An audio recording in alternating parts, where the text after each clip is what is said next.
भैया एक बार भगवान का सुरेश्वरा अवतार हुआ है। उसमें एक उपमन्यु नाम का बालक था। वो अपनी माता के साथ बचपन से ही अपने मामा के यहाँ रहता था। उसके पिता नहीं था, तो एक दिन वो बालक दूध के लिए रो रहा था। माँ ने सोचा कि इसके लिए ये दूध कहाँ से लेके आऊं। थोड़ा सा था, वो उसको पिला दिया, लेकिन वो तृप्त नहीं हुआ। वो और ज्यादा दूध मांग रहा था और रो रहा था। तो उसने अंदर जाके चावल पीस के और घोल बना के बालक को दे दिया कि ले पी ले। उसने कहा माँ ये दूध नहीं है, मैं इसको नहीं पीऊंगा। माँ ने कहा बेटा मैं तेरे लिए दूध कहां से लेके आऊं? यहाँ वन में कहां दूध रखा है? और यदि तुझे दूध पीना था तो तू पिछले जन्म में शंकर भगवान की भक्ति करता। जो चीज हम शंकर भगवान को समर्पित करते हैं वही हमें अगले जन्म में मिलती है। तूने जो दिया था वो तुझे मिल गया, अब मैं कहां से दूध लाऊं? और अगर तुझे दूध चाहिए ना तो फिर तू शंकर भगवान की भक्ति कर। मेरे बस की बात नहीं है कि मैं तेरे लिए ज्यादा दूध की व्यवस्था कर पाऊं। और भैया दो बालक ऐसे हुए हैं जो दूध के लिए रोए हैं। एक तो ये उपमन्यु दूध के लिए माता के पास रोता है, और एक अश्वत्थामा। अश्वत्थामा भी जब सात के बालक बढ़िया बढ़िया भोजन करते थे, दूध पी के आते, तो अश्वत्थामा भी कृपी के पास आके रोया था। उसने कहा माँ सभी दूध पीते हैं और मुझे दूध नहीं मिलता, मेरे लिए दूध की व्यवस्था करो। दोनों की माँ ने चावल पीस के दूध बनाया है। कृपी ने भी चावल पीस के अश्वत्थामा के मुंह पे लगा दी और कहा कि जा अब अपने मित्रों से कह देना कि मैं दूध पी के आया हूं। और इधर इस माँ ने भी उपमन्यु के दूध बना के दिया, लेकिन वो पहचान गया कि ये दूध नहीं है। जब उपमन्यु को पता चला कि शंकर भगवान की भक्ति करने से ही दूध मिल सकता है, तो चला गया एक पहाड़ पे, जाके वायु का आहार करके उसने तपस्या करना शुरू कर दिया। और इधर कृपी ने द्रोणाचार्य जी से कहा, बोले स्वामी अश्वत्थामा दूध के लिए रोता है, आप दूध की कोई व्यवस्था कर दो। उन्होंने कहा ठीक है, मेरा एक मित्र है द्रुपद, जब हम पढ़ते थे ना तो उसने मुझसे कहा था कि मेरा आधा राज्य तेरा है, और जब कभी समय पड़े तो अपने राज्य को ले लेना। द्रोणाचार्य जी द्रुपद के पास गए, और जब गए तो द्वारपालों से कहा कि बता दो द्रुपद को कि उनका मित्र आया है। प्यारे, जब द्वारपालों ने द्रुपद से जाके कहा कि आपके मित्र आए हैं और अपना नाम द्रोणाचार्य बता रहे हैं, अंदर बुलाया और द्रुपद नाराज हो गया। उसने कहा कहां तुम और कहां मैं? तुम मेरे मित्र कैसे हो सकते हो? मैं राजा और तुम एक सामान्य ब्राह्मण। द्रोणाचार्य जी ने कहा द्रुपद तू अपने वचनों को भूल गया। तूने वचन दिया था कि मेरा आधा राज्य तेरा है। मैं तुझसे राज्य लेने नहीं आया, लेकिन मुझे एक गाय की जरूरत है। मेरा बेटा दूध के लिए रोता है, तो तू मुझे एक गाय दे दे। उन्होंने कहा ब्राह्मण मित्रता बराबर वालों में होती है, तुम इस समय मेरे मित्र नहीं हो। वो तो बचपन की बात थी, बचपन में कोई बात कह दी होगी। ये बात द्रोणाचार्य जी को बहुत बुरी लगी, और लगनी भी चाहिए। लौट के आ गए। और भैया इधर ये उपमन्यु भी तपस्या करने गया, और जब इसने तपस्या की तो शंकर भगवान प्रकट हो गए। शंकर भगवान ने वरदान दिया कि तेरे लिए दूध, दही, शहद के सहस्रों समुद्र मैं तुझे देता हूं। जब वायु का आहार करके तपस्या की तो शंकर भगवान ने दूध, दही, शहद के सहस्त्रों हजारों समुद्र उपमन्यु को दे दिए। और इधर द्रोणाचार्य जी लौट के आए तो उन्होंने पांडवों को धनुर्विद्या सिखाई। किस भाव से? सोच रहे थे कि इसने मेरा अपमान किया है तो एक ना एक दिन मैं भी इसका अपने शिष्यों के द्वारा अपमान करवाऊंगा। प्यारे, जब पांडवों की विद्या पूरी हो गई ना तो द्रोणाचार्य जी ने कहा, बोले गुरु दक्षिणा दो। पांडवों ने कहा आप आदेश करो।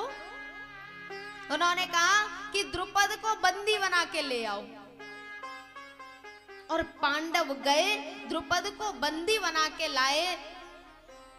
फिर द्रोणाचार्य जी ने कहा, द्रुपद तू मेरे शिष्यों का बंदी है और अब तेरा पूरा राज्यपाट मेरा है, क्योंकि मैं जैसा चाहूंगा वैसा मेरे शिष्य करेंगे, लेकिन मैं तेरा राज्यपाट नहीं लूंगा। तूने मेरा अपमान किया था तो मैंने भी तेरा अपमान करने के लिए ऐसे शिष्यों को पैदा किया है। भैया दोनों के बालक दूध के लिए रोए हैं, उपमन्यु और अश्वत्थामा। दोनों के दूध के लिए प्रयास किए गए हैं, लेकिन कितना अंतर है। एक तो संसार से दूध मांगने गए हैं और एक शंकर भगवान से दूध मांगने गया है। द्रोणाचार्य जी द्रुपद संसारी राजा था, उससे दूध मांगने गए, लेकिन उपमन्यु परमात्मा की शरण में गया, साधना की। और जब साधना की तो हजारों क्षीर सागरों से भगवान ने दिए, और उधर संसार से क्या मिला? रक्त का सागर। ये महाभारत का जो युद्ध हुआ था ना, उसके कई कारण थे। जब उपमन्यु शंकर भगवान की शरण में गया तो सब कुछ पा गया, परमात्मा का प्रेम मिला, सब कुछ मिला। और ये संसार से मांगने गए, और ये द्रोणाचार्य जी भी शंकर भगवान के बहुत बड़े भक्त थे। यदि ये चाहते तो तपस्या करते शंकर भगवान से ही मांग लेते, लेकिन संसार की शरण में चले गए और संसार ने दिया तो नहीं, अपमान कर दिया। और उस अपमान की आग इतनी बढ़ गई कि फिर द्रोणाचार्य जी ने उसका अपमान किया, और द्रुपद ने द्रोणाचार्य जी की हत्या के लिए धृष्टद्युम्न यज्ञ से प्रकट किया था। भैया मांगन मरण समान है, मत मांगो कोई भीख, मांगन से मरना भला, यह सद्गुरु की रीत। जब कोई व्यक्ति किसी के दरवाजे पे मांगने जाता है ना, तो वो आधा मर जाता है, और उसके बाद भी जिससे मांगा है वो मना कर देता है ना, तो उससे दुष्ट तो इस दुनिया में कोई है ही नहीं। प्यारे, जब उपमन्यु तपस्या कर रहे थे तो शंकर भगवान परीक्षा लेने के लिए इंद्र का रूप बना के आए। सची, इंद्र और बाकी के देवता शंकर भगवान के गण बन गए। आए और उपमन्यु ने तो शंकर भगवान को देखा नहीं था, तो प्रणाम किया। इंद्र ने कहा कि वरदान मांग लो, वरदान देने आए हैं। बोले आप कौन हैं? बोले हम इंद्र हैं। उपमन्यु ने कहा कि मैं तो शंकर भगवान से मांगूंगा, आपसे नहीं मांग रहा। उन्होंने कहा कि अरे हम भी तो देवता हैं, मांग लो। तो उपमन्यु ने कहा कि मैं आपसे नहीं मांगूंगा, और ज्यादा जिद करोगे तो मैं आपको भी मार दूंगा, मैं स्वयं भी मर जाऊंगा। एक अस्त्र छोड़ा इंद्र के ऊपर, वो नंदी ने पकड़ लिया और खुद अग्नि प्रकट करके खुद को नष्ट करना चाहता था। तो शंकर भगवान ने उस अग्नि को नष्ट कर दिया। बोले परेशानी क्या है तुम्हें? उन्होंने कहा, बोले मैं केवल शंकर भगवान को पाना चाहता हूं, जो कुछ मांगूंगा उन्हीं से मांगूंगा और किसी से मैं नहीं मांगूंगा। गरीबी में भी मुझको मांगने में शर्म आती है।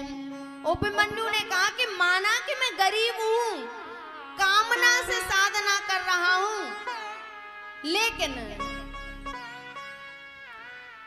गरीबी में भी मुझको मांगने में शर्म आती है।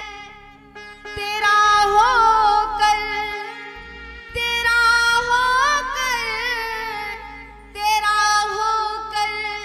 मुझसे हाथ फैला या नहीं जाता, किसी से उनकी मंजिल का पता पाया नहीं जाता।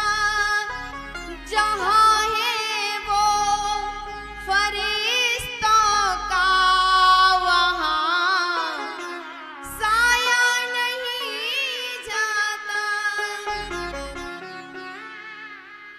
मेरे टूटे हुए पैरों तलक का मुझ पे एहसान है।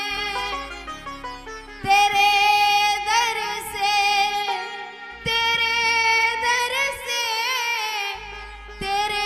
दर से उठ कर और कहीं जाया नहीं जाता।